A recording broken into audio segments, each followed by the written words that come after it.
നമ്മുടെ സഞ്ജുത കസറിയപ്പോൾ ഇന്ത്യ ലോകകപ്പ് T20 ലോകകപ്പിന്റെ സെമിയിലേക്ക് പ്രവേശിച്ചിരിക്കുകയാണ്. വിൻഡീസിനെ തകർത്തുകൊണ്ടാണ് ഇന്ത്യയുടെ മുന്നേറ്റം. സഞ്ജു സാംസന്റെ അതിഗംഭീരമായ ഇന്നിംഗ്സ്. സഞ്ജു സെഞ്ചുറി അടിച്ചില്ലായിരുന്ന ഒരു വിഷമം തീർച്ചയായും ആരാധകർക്കുണ്ട്. അതിനുള്ള റൺസ് ഉണ്ടായിരുന്നില്ല. അതിനു മുൻപേ ഇന്ത്യ ജയിക്കുകയായിരുന്നു എന്നതാണ്. എന്തായാലും അതിഗംഭീരമായ പ്രകടനം. സഞ്ജു എത്രത്തോളം ഈ ഇന്നിംഗ്സ് ആഗ്രഹിച്ചിരുന്നു എന്നത് ആ വിജയത്തിന് ശേഷം സഞ്ജുവിന്റെ പ്രകടനത്തിലൂടെ നമുക്ക് മനസ്സിലാക്കുകയും ചെയ്തതാണ്. അങ്ങനെ ഏറ്റവും സന്തോഷകരമായ ഒരു നിമിഷം വാർത്ത പങ്കുവയ്ക്കേണ്ട സഞ്ജു സാംസന്റെ ഏറ്റവും ഗംഭീരമായ ഇന്നിംഗ്സിന്റെ മികവിൽ ഇന്ത്യ 2020 ലോകകപ്പിന്റെ സെമിയിലേക്ക് വിൻഡീസിനെ തകർത്ത് പ്രവേശിച്ചിരിക്കുന്നു. അനൂപ് ചന്ദ്രന്റെ വിവരങ്ങളുമായി അനൂപ്, വളരെ ആഘോഷിക്കേണ്ട ഒരു നിമിഷം തന്നെയാണ്.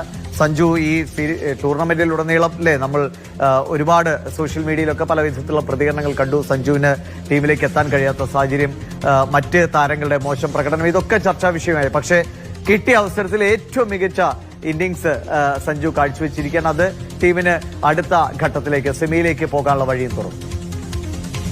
തീർച്ചയായും ദിവിഷ്, ഈ സഞ്ജു എന്തുകൊണ്ടാണ് ഈ ടീമിൽ ഉണ്ടാകേണ്ടത് എന്നുള്ളതിന്റെ ഏറ്റവും വലിയ തെളിവ് ഇന്നത്തെ കളിയിലുണ്ടായിരുന്നു. കാരണം ഇതൊരു നമ്മൾ വിചാരിക്കുന്നത് പോലെ വളരെ ലളിതമായി നടന്ന ഒരു കളിയായിരുന്നില്ല. 197 റൺസ് എന്ന് പറഞ്ഞാൽ അത്ര എളുപ്പത്തിൽ, പ്രത്യേകിച്ച് വെസ്റ്റ് ഇൻഡീസിന്റെ ബോളിങ്ങിനെ ഫേസ് ചെയ്തുകൊണ്ട് അത്ര എളുപ്പത്തിൽ മറികടക്കാൻ കഴിയുന്ന ഒരു കളിയായിരുന്നില്ല.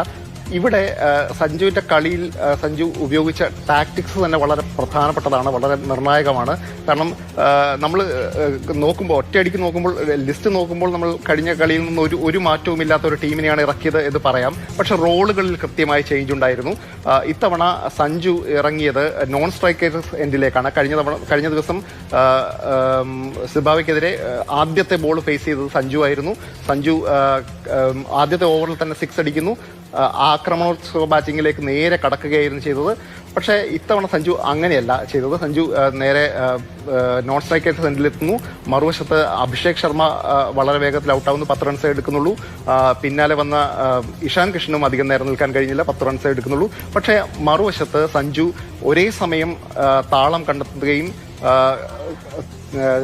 കൃത്യമായി നമുക്ക് ബാറ്റിലേക്ക് വരുന്ന പന്തുകളെ ബൗണ്ടറി കടക്കുകയോ ഗാലറിയിലേക്ക് അയക്കുകയോ ചെയ്യുകയും അതോടൊപ്പം തന്നെ കൃത്യമായി സിംഗിളുകൾ എടുക്കുന്നു. ഏതാണ്ട് ഒരു വൺ ഡേ സ്റ്റൈലിൽ കുറെ കൂടെ വേഗത്തിൽ ഉള്ള ഒരു കളി ആദ്യ തുടക്കം തൊട്ട് കാണിക്കുന്നു. മറുവശത്ത് വിക്കറ്റുകൾ വീണുകൊണ്ടിരിക്കുന്നു എന്നുള്ളതിനപ്പുറത്തേക്ക് സഞ്ജു അതിനകത്ത് ഉപയോഗിച്ചൊരു രീതി തന്റെ കൂടെ നിൽക്കുന്ന ആളെ കൂടെ കളിപ്പിച്ചുകൊണ്ടുള്ള ഒരു രീതിയാണ്. ആദ്യം നമുക്ക് ഈ സ്കോർ കാർഡുകളിൽ തന്നെ നോക്കിയാൽ ആദ്യത്തെ 2 വിക്കറ്റുകൾ പോയി കഴിഞ്ഞാൽ പിന്നെ സഞ്ജു വളരെ പതിഞ്ഞ താളത്തിലേക്ക് എത്തുന്നുണ്ട്, കുറെ കൂടെ ഇന്റലിജന്റ് ആയി കളിക്കുന്നുണ്ട്.